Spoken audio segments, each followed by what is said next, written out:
The name jumped out from the candidate list like a spider on a wedding cake. Mark Rivington. I stared at it, the crisp Helvetica font on my tablet screen blurring for a moment. My heart didn't race. It did something worse. It hardened into a cold, dense stone in my chest, sinking slowly through the layers of my being. 15 years. 15 years of building, achieving, and meticulously crafting a life of success and respect. And yet, seeing that name could still make me feel like I was 16 years old, small and helpless. Mr. Clifford? Your thoughts on the shortlist for the Senior VP of Operations position. Becca, my head of HR, was looking at me across the polished mahogany of the conference table. Her brow was slightly furrowed. I had gone quiet for too long.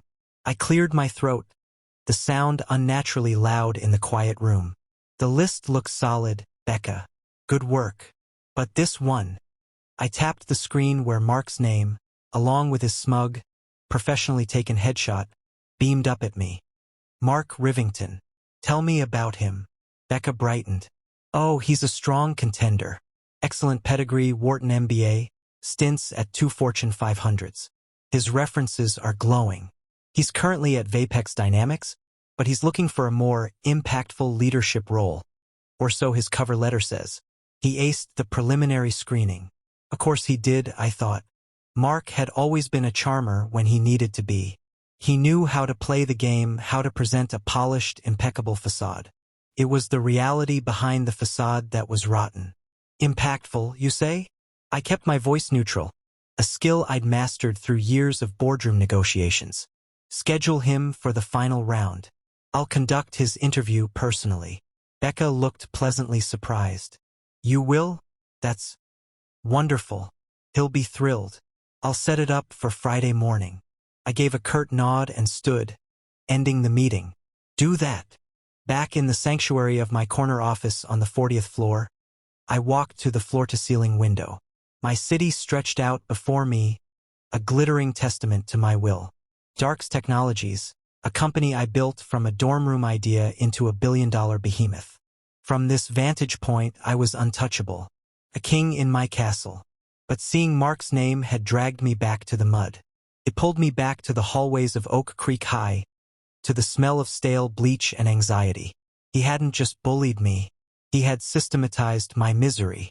It was Mark who orchestrated the Alex Darks is a Weirdo campaign, which consisted of stealing my homework, accidentally spilling lunch on me, and whispering just loud enough to hear insults about my secondhand clothes and my fascination with coding, which he called playing with computer toys for losers.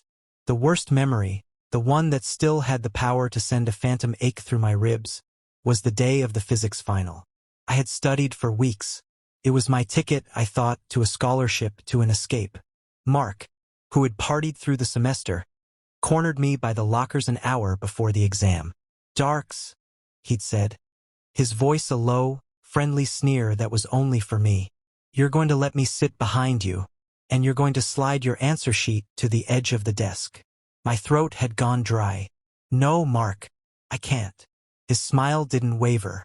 He moved closer, crowding me against the cold metal. It's not a request.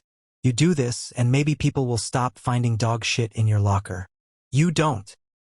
He leaned in, his breath hot against my ear. And I'll make sure you fail. I'll tell Mr. Henderson you've been stealing answers. My dad plays golf with him. Who do you think he'll believe? The threat was implicit and absolute. He was the golden boy, the quarterback, his father a local big shot. I was the scholarship kid from the wrong side of town. The system was built for him. I failed that exam. I deliberately messed up my answers, my hand shaking as I wrote down wrong formulas, my stomach churning with self-loathing. Mr. Henderson was disappointed. Mark got a B. He'd clapped me on the back afterwards, his grip like a vice. Knew you were a team player, Darks. I never felt like less of a person. I turned from the window, my reflection a ghost in the glass. A man in a tailored Brioni suit, a Patek Philippe on his wrist. A far cry from the boy in thrift store jeans. He wanted an impactful leadership role. A slow, cold smile touched my lips, felt foreign on my face. Oh, I would give him an impact. It was time for Mark Rivington to sit his final exam. And this time I was writing the questions. The days until the interview were a study in controlled anticipation. I didn't rage. I didn't fume. I prepared. I had Lena send me his entire file, his resume, his application, his cover letter. I dissected them like a surgeon planning a complex operation. The cover letter was a masterpiece of corporate narcissism. I am driven to leverage synergistic potentials and disrupt legacy paradigms to drive scalable growth. It was all buzzwords and bluster, saying everything and nothing. It was so perfectly Mark. I also had David, my head of security, run a deeper check. Nothing illegal, just connections. David came back with a gold mine.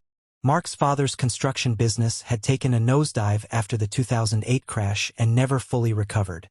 Mark's Wharton degree was funded by massive loans, which he was still paying off. His current position at Vapex Dynamics was a dead end. His direct superior reportedly couldn't stand him. He was desperate. He needed this job at Darks Technologies not for impact, but for the $500,000 salary and the golden ticket on his resume. He was vulnerable. Perfect. Friday morning arrived, crisp and clear. I dressed with particular care. A dark, custom-fit suit. A tie that cost more than my first car. I wanted my success to be a silent, screaming presence in the room. I wanted him to feel the sheer, unbreachable distance between us the moment he walked in. I was reviewing quarterly reports when Becca's voice came through the intercom. Mr. Darks, Mark Rivington is here for his 10 a.m. interview. Send him in, Becca, and hold all my calls. The door opened and there he was. 15 years had been kind to him in a conventional way. He was still handsome, with the same confident swagger, though there was a new tightness around his eyes, a faint tracing of lines that spoke of stress. His suit was expensive, but not like mine. It was off-the-rack expensive. He looked like a man trying very hard to look like he had already made it. His eyes met mine, and for a glorious second, there was nothing. Just the polite blankness of a candidate meeting a CEO. Then the recognition dawned. It was a slow, painful collapse of his features. His smile, practiced and ready, faltered and died. His eyes widened, then darted around the room, from the panoramic view to the modern art on the walls to the awards on my shelf, as if seeking proof that this was some sort of trick. Alex? He breathed, the name a ghost from the past. Mr. Alex. I corrected him, my voice calm and pleasant. I didn't stand up or offer my hand. I simply gestured to the leather chair opposite my desk. Please, Mark, have a seat. He moved stiffly, like a marionette, and lowered himself into the chair. The confidence he'd entered with had completely evaporated. I had no idea, he stammered. Darks Technologies. Of course, I should have made the connection. It's a common enough name, I said, leaning back, steepling my fingers. Let's begin, shall we? Tell me, Mark, why do you want to work at Darks Technologies? It was the most standard of opening questions, but loaded now with 1,000 unspoken barbs. He fumbled for a moment, the polished lines from his cover letter seeming to desert him. It's a premier company in the tech space, he started, regaining a shred of composure. A leader in innovation. I believe my skills in operational management and my proven track record of driving efficiency can be a great asset. Efficiency, I repeated as if considering the word. Interesting. Tell me about a time you failed. It was another standard interview question, but I asked it with a razor's edge. I saw him swallow. He launched into a rehearsed story about a project at Apex that had gone slightly over budget, and how he had learned valuable lessons about stakeholder communication. It was safe, corporate, and utterly devoid of truth. I let him finish, then I leaned forward, my elbows on the desk, my gaze intent. No, Mark, a real failure. A time you were morally tested. A time you had to choose between the easy path and the right one. The air went out of the room. He stared at me, and in his eyes, I saw the same panic I'd seen in the hallway all those years ago. He knew this wasn't a normal interview. This was a reckoning. I'm not sure I follow, he said weakly. Let me be more specific then, I said. my voice dropping to a conversational, almost friendly tone that was more terrifying than any shout could have been. Let's talk about high school. Oak Creek High. Let's talk about the physics final. His face lost all its color. That was a long time ago, Alex. Mr. Alex. The correction was like a whip crack. And time doesn't erase character, Mark. It reveals it. You threatened me. You forced me to fail an exam that was important to me. You used your perceived power to break me for your own gain. That speaks to a profound lack of integrity. So, I'll ask you again, framed in a context you might understand. Describe a time you abused a position of power to achieve a goal, and what the real consequences were. He was sweating now. A fine sheen glistened on his forehead. That's not a fair question. We were kids. Were we? I mused. Or were we just earlier versions of the men we are today? The bully and the bullied. The predator and the prey. You see, I've built this company on a principle: merit. Raw, unfiltered, undeniable merit. There is no room here for people who coast on connections, on charm, on the borrowed power of others. I need to know if you've changed, Mark. I need to know if the man who forced another boy to fail an exam to save his own skin is the same man sitting in front of me today, asking for one of the most trusted positions in my company. He was silent, his jaw clenched. The polished executive was gone, and in his place was the cornered bully, angry and scared. I am not that person anymore, he finally gritted out. Aren't you? I picked up his resume. Your reference from Vapex, Charles Dobbs.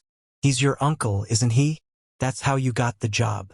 And the glowing reference from your current boss? David secured a recording of a call between you two last week. He called you, and I quote, an entitled, backstabbing little shit who takes credit for other people's work. So, it would seem your methods haven't changed. Only the playground has. The revelation that I had investigated him so thoroughly broke him. The last vestiges of his composure shattered. What do you want from me? He whispered, his voice ragged. I want to understand the product I'm considering purchasing, I said coolly, tossing his resume back onto the desk. And so far, I'm not impressed. But I am a fair man. I believe in tests, in trials. So, I'm not going to reject your application outright. A flicker of confused hope sparked in his eyes. I'm going to give you a chance to prove you've changed. To prove you have the merit, the grit, the character to work at Darks Technologies. What kind of chance? He asked, wary. I smiled. It was not a warm smile. You'll see. The interview is over, Mark. Becca will be in touch with the details. I pressed the intercom.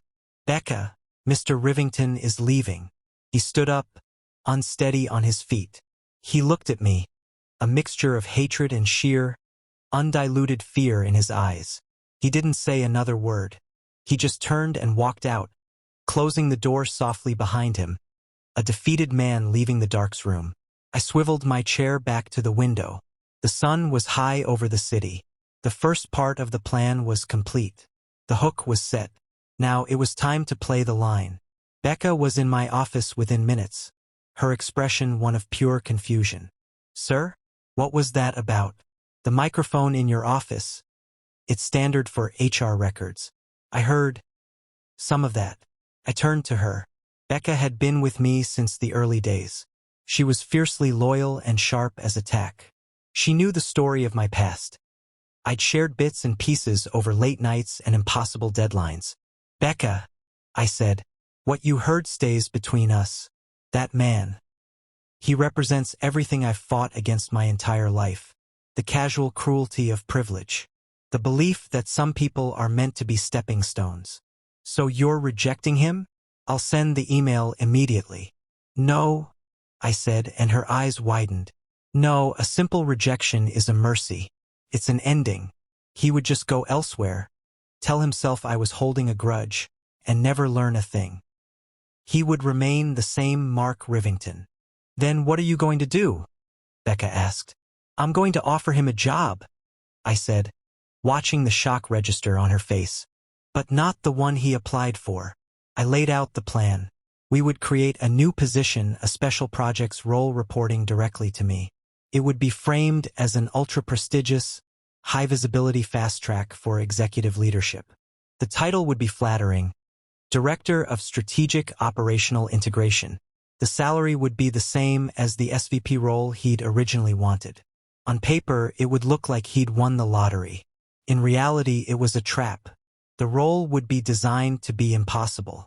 His mandate would be to streamline and integrate the operations of our most dysfunctional, stubborn, and politically fraught division, the legacy server hardware unit, a division full of brilliant, eccentric engineers who hated corporate oversight and had run off the last 3 managers.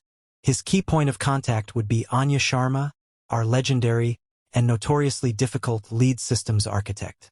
Anya ate arrogant MBAs for breakfast.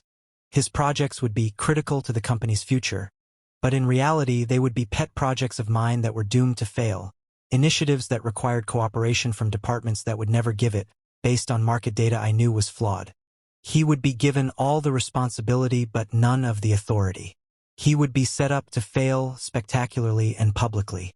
"It's cruel," Becca whispered, but there was no judgment in her voice, only understanding. "Is it?" I asked. "Or is it the ultimate meritocracy? I'm giving him every resource he asks for on paper. I'm giving him a title and a salary that suggests immense trust. If he is the brilliant, capable leader his resume claims he is, if he has truly changed and can inspire, negotiate, and innovate his way through a genuine corporate nightmare, then he will succeed.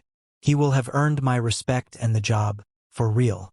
But if he is the same bully, the same corner cutter, the same manipulator he always was, the pressure will reveal it. The house of cards will collapse." Becca was silent for a long moment, then a slow smile spread across her face. "It's diabolical and utterly brilliant.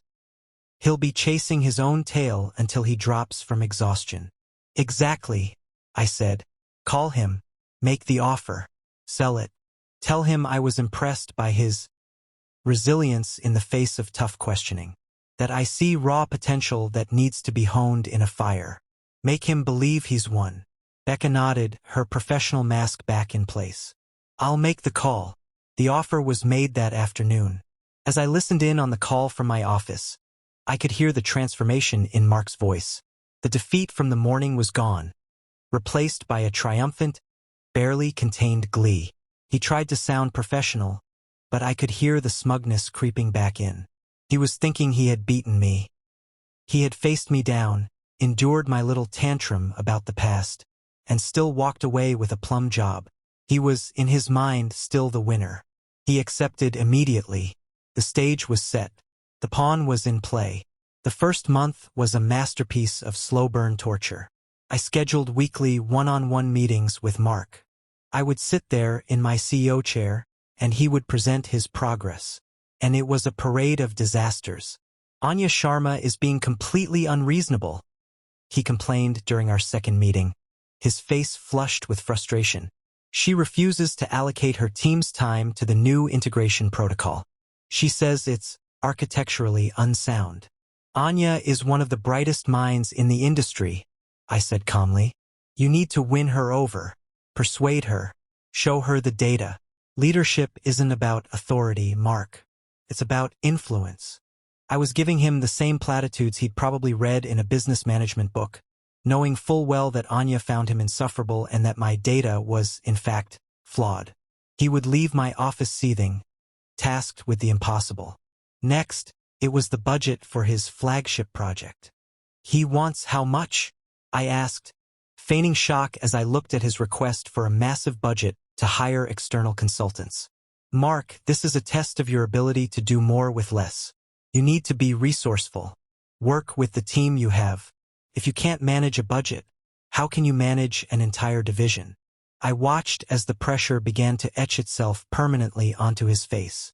The confident man who walked into the interview was gone, replaced by a harried, increasingly desperate figure.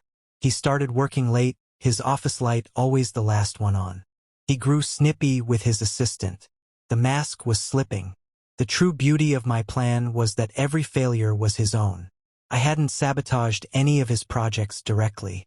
I had simply created an environment where his specific set of flaws, his arrogance, his lack of genuine empathy, His reliance on pressure and intimidation were guaranteed to fail.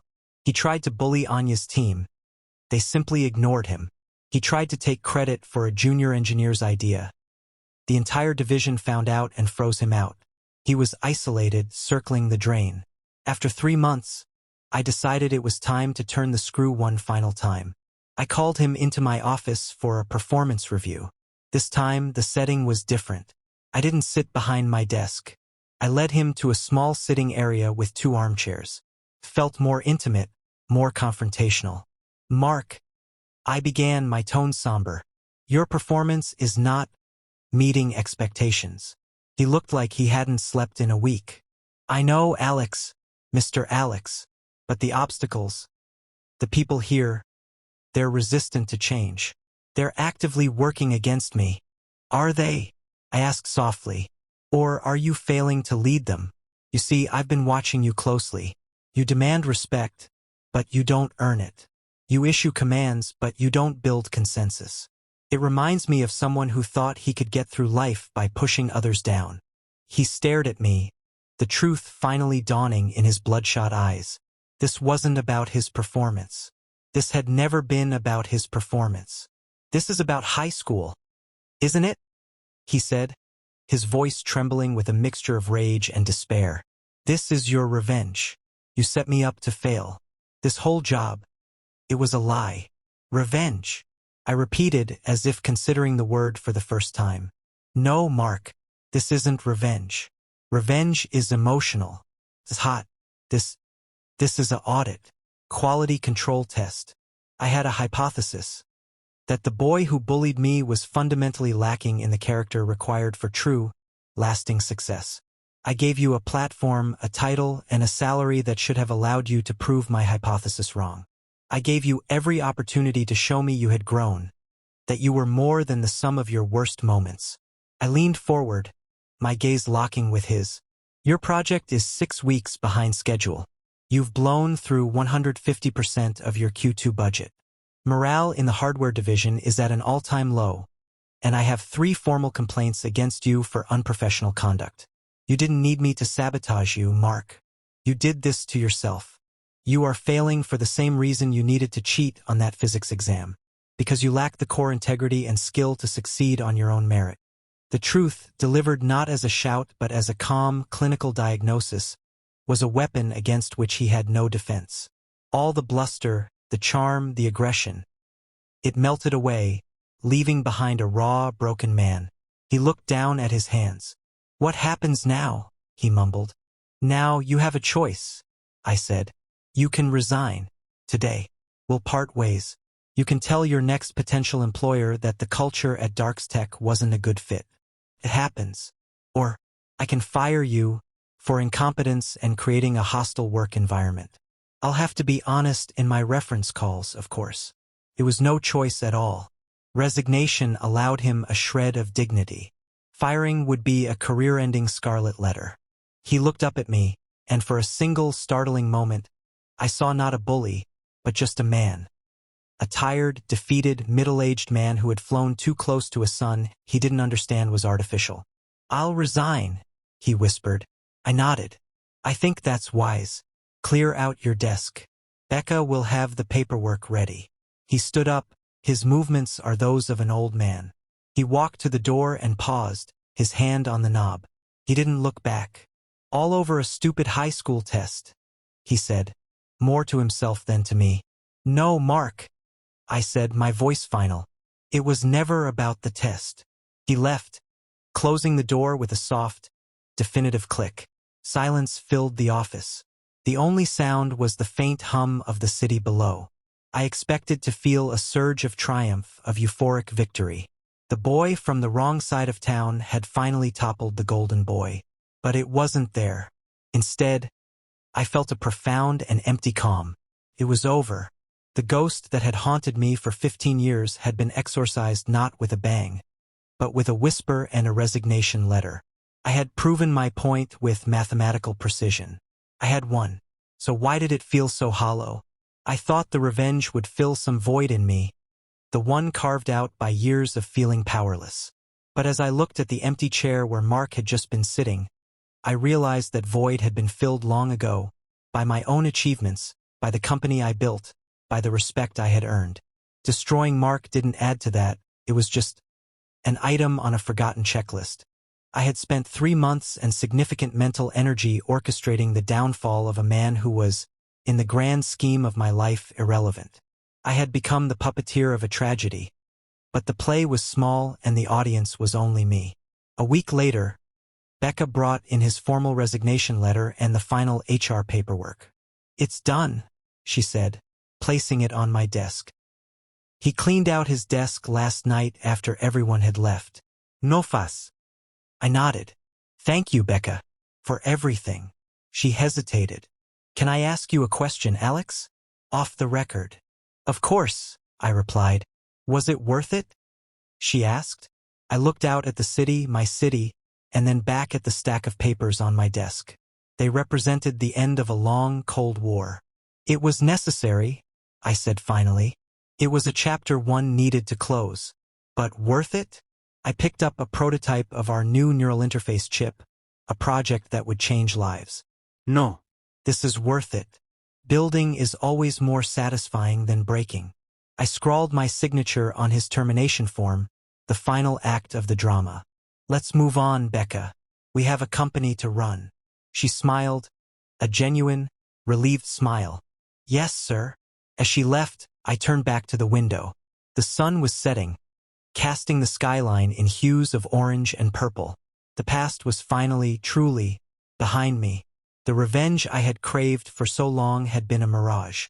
The real victory had always been this view, this company, this life I had built for myself. Mark Rivington was a ghost I had allowed to live in my mind rent-free for 15 years. Today, I had finally evicted him, and the space he left behind wasn't filled with glee or triumph, but with a quiet, peaceful silence. It was the silence of a debt paid, a score settled, a lesson taught, and finally the silence of moving on. The game was over, and I was finally completely free. Thanks for watching. Click the subscribe button below to subscribe to our channel. Beyond All Stories, for more fascinating, interesting, suspenseful and emotional stories.